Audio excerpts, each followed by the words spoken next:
Guys welcome back to my channel. कैसे हैं आप सब? आई होप आप सब अच्छे होंगे एंड मैं आ गई हूँ आपके लिए एक और नया व्लॉग लेकर। और ये वाला मेरा व्लॉग फ्राइडे की इवनिंग से स्टार्ट हो रहा है।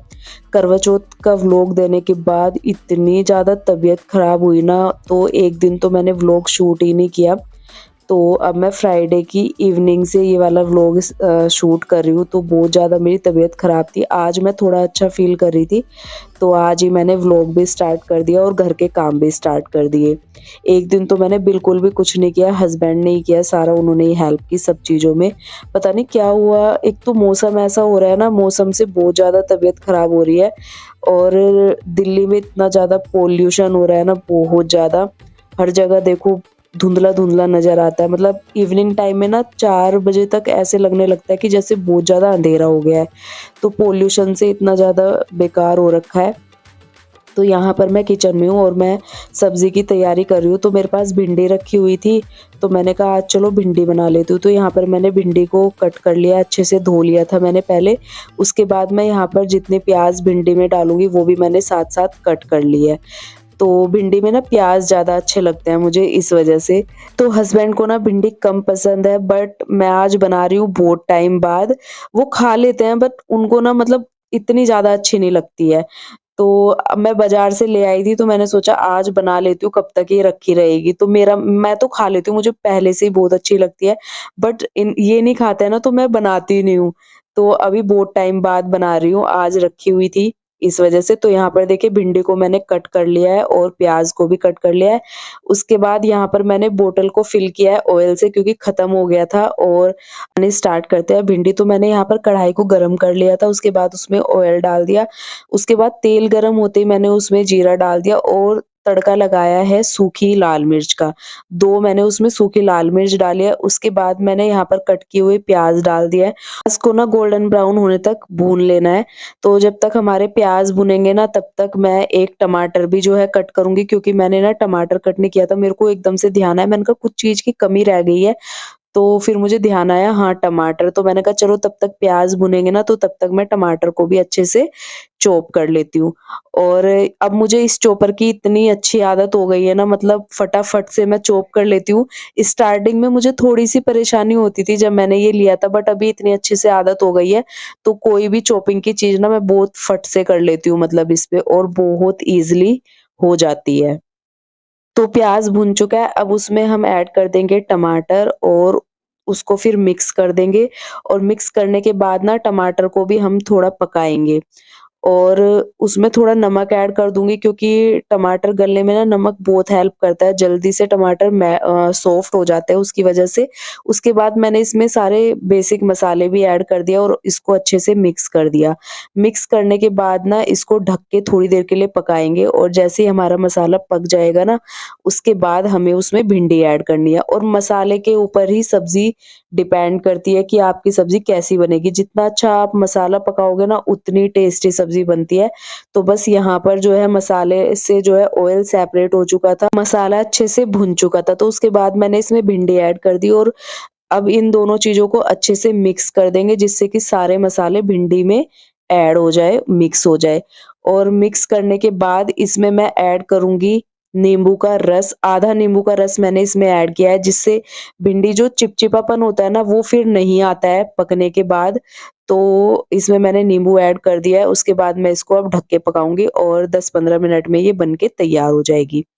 तो बस यहाँ पर जो है भिंडी बन चुकी है और हस्बैंड भी ऑफिस से आ गए हैं।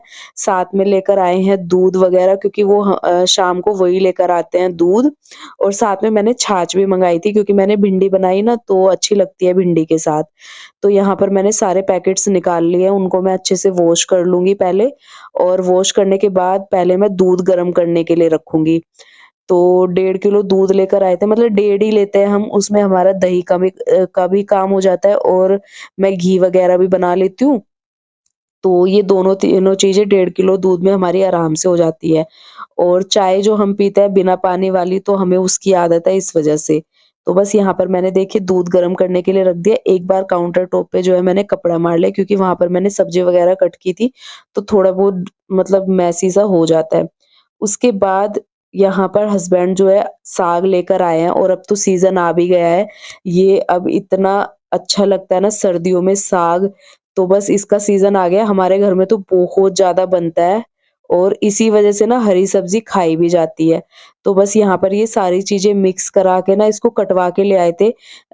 मैंने इनको कटवाने से मना किया था कि मैं खुद कर लूँगी, बट ये कटवा के ले आए क्योंकि मुझे ना खुद छान के, धो के, खुद काट के अच्छा लगता है।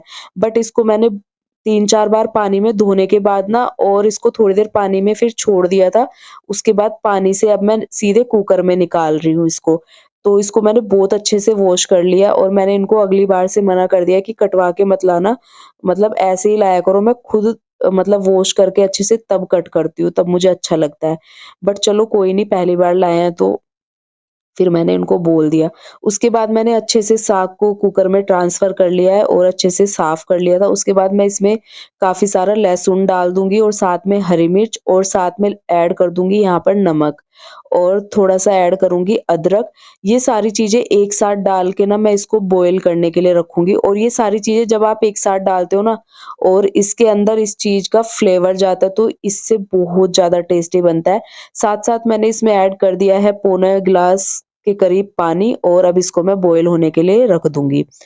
तो वैसे तो मैं अभी ये बनाने नहीं वाली थी क्योंकि इधर मैंने भिंडी भी बना ली थी, बट हस्बैंड बोलने लगे कि बना लो थोड़ा-सा। मैं ना मेरे को वैसे अच्छा लगता है कि जैसे उबल जाएगा ना, जैसे भुर्जी टाइप होता है ना, तो वो कह रहे थे कि मैं साथ-साथ ले लूँगा, भिंडी के साथ ना थोड़ी-सी भुर्जी ले लूँगा इसकी। तो मैंने कहा चलो इसको भी मैं साथ-साथ उबलने के लिए रख देती हूँ और सुबह के लिए मेरे लिए ईज़ी हो जाएगा।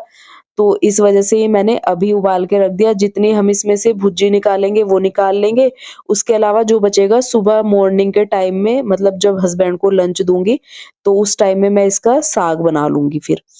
तो बस यहाँ पर देखिए इसको मैंने उबालने के लिए रख दिया था और उसके बाद मैंने यहाँ पर आटा भी अच्छे से गूँथ के रख लिया है। फिर बारी आ जाती है रोटी बनाने की। तो यहाँ पर हस्बैंड बोलने लगे थे पराठे बनाने के लिए, तो बस अभी मैं यहाँ पर घी के पराठे बनाऊँगी क्योंकि भिंडी के साथ ना पराठे बहुत अच्छे लगते हैं। तो वो तो एक एडिशनल में बना लिया हमने, जो साग उबाला है ना और उसकी जो हम भुर्जी खाएँगे, वो एक एडिशनल हो गया, बट बनाई तो भिंडी थी ना, तो साथ में पराठे अच्छे लगते हैं। तो साथ-साथ मैं यहाँ पर गरमा-गरम पराठे सेक दूँगी। और आप लोगों का करवा चौथ का त्योहार कैसा रहा मुझे कमेंट करके ज़रूर बताइएगा। मेरा तो बहुत अच्छा रहा, बहुत ज़्यादा अच्छा रहा।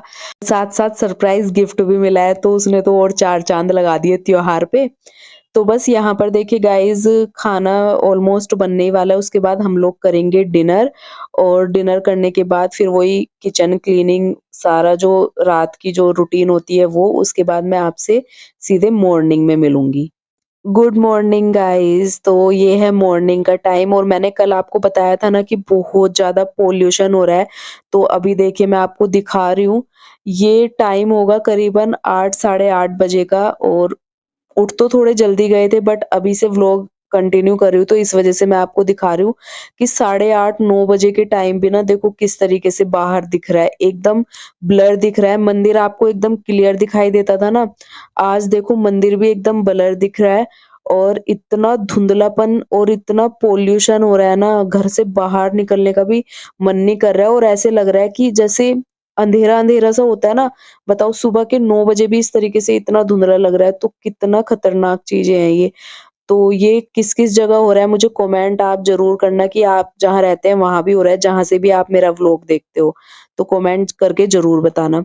तो बस मॉर्निंग का टाइम है और हस्बैंड भी उठ चुके हैं, मैं भी उठ गई थी। तो बस मैं आ गई थी किचन में और मुझे बनाना है साग। आप लोगों को पता है उबाल के तो मैंने रात को ही रख दिया था और उसी वज़ह से ना मुझे मॉर्निंग में थोड़ा ईज़ी हो गया। तो बस इसमें मैंने थोड़ा-सा बेसन डाला है क्योंकि अभी जो है मक्का का आटा आना शुरू नहीं हुआ है, अभी हम लोग लाए नहीं है, मार्केट में तो आ गया होगा। तो बस मैंने थोड़ा-सा बेसन डाला है और उसको ब्लेंडर से अच्छे से ब्लेंड करके उसको रख दिया है पकने के लिए और इसको ना जितना पकाओगे उतना ज़्यादा टेस्टी बनता है। साग की ना यही ख़ासियत है। तो सारी चीज़ें तो मैंने इसमें उबालते टाइम ही ऐड कर दी थी, बस इसको अभी मैंने बॉयल करने के लिए रख दिया, मतलब पकाने के लिए रख दिया ब्लेंड करने के बाद। तो यहाँ पर पानी गरम हो रहा है हस्बैंड का क्योंकि गीज़र में पता नहीं कुछ हो गया है तो अभी चल नहीं रहा है, तो यहाँ पर वो कढ़ाई में पानी गरम मैंने रख दिया उनका, क्योंकि आजकल अभी ठंड होने लगी है ना तो उनको थोड़ा कोल्ड भी रहता है इस वज़ह से। उसके बाद साथ-साथ मैं यहाँ चाय भी बनने के लिए रख दूँगी क्योंकि सुबह-सुबह मुझे चाय की इतनी ज़्यादा क्रेविंग होती है, इसलिए मैं साथ-साथ चाय बनने के लिए भी रख दूँगी। तो तब तक मैं हस्बैंड का टिफ़िन तैयार करूँगी, चाय भी बन जाएगी और चाय की तो इतनी क्रेविंग होती है, मन तो करता है इस टाइम पे कि एक बार बैठ के सुकून से पी जाए, बट जब टिफ़िन बनाती हूँ ना तब सुकून से पीने का टाइम नहीं मिलता है। अगर मतलब रख लेती हूँ ना कप में तो ठंडी हो जाती है और फिर ठंडी चाय का को अच्छा नहीं लगता पीने के लिए। एक बार मैंने कोशिश की है कि चलो टिफ़िन भी बनाती रहूँ और साथ में अपनी चाय भी पीती रहूँ, बट वो वाली बात नहीं होती है जो सुकून से एक बार बैठ के पी जाए ना, तो इस वज़ह से आज मैंने सोचा है कि चाय बननी रख देती हूँ और क्योंकि मैं थोड़ी देर तक पकाती हूँ तो तब तक पक के अच्छे से बन जाएगी चाय, तो उसके तब तक मैं इनका टिफ़िन भी रेडी कर दूँगी और उसके बाद अच्छे से पीऊँगी बैठ के। तो बस यहाँ पर एक साइड चाय चढ़ा दिया, एक साइड आप देख रहे हैं साग पकने के लिए रख दिया है और एक साइड में यहाँ पर रोटियाँ बना दूँगी इनके टिफ़िन के लिए। तो जो 4 बर्नर वाला गैस स्टोव है ना, उसका यही फ़ायदा होता है। मॉर्निंग टाइम में तो बहुत ज़्यादा फ़ायदा होता है इसका मुझे। जब मुझे कई सारी चीज़ें एक साथ बनानी होती है ना, तो तब तो इसका मुझे इतना फ़ायदा लगता है कि बहुत अच्छा किया, ले लिया।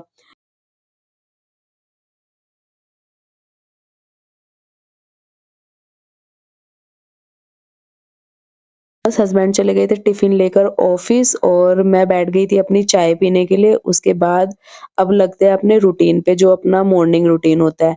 तो सबसे पहले मैं किचन में ही आ गई हूँ। मैंने कहा पहले किचन ही क्लीन करती हूँ और मॉर्निंग रूटीन में ज़्यादातर ना मैं पहले किचन ही क्लीन करती हूँ। मैंने आपको अपने काफ़ी सारे व्लॉग्स में बताया हुआ है कि जब मैं किचन क्लीन कर देती हूँ ना, तब मुझे बहुत सुकून मिलता है और उससे मेरे को ना अंदर-अंदर ये लगता है कि अब तो बहुत जल्दी निपट जाएगा सारा काम। अब तो किचन हो गई ना एक बार, क्योंकि किचन मुझे सबसे ज़्यादा लगती है और किचन में सबसे ज़्यादा खराब काम मुझे बर्तन करना लगता है और बर्तन वगैरह सब मैंने वॉश कर दिए। वो क्लिप मैंने शूट नहीं की क्योंकि सिंक भरी हुई थी काफ़ी सारी बर्तनों से। मैंने कहा पहले इनको कर देती हूँ अच्छे से, उसके बाद कंटिन्यू करूँगी व्लॉग।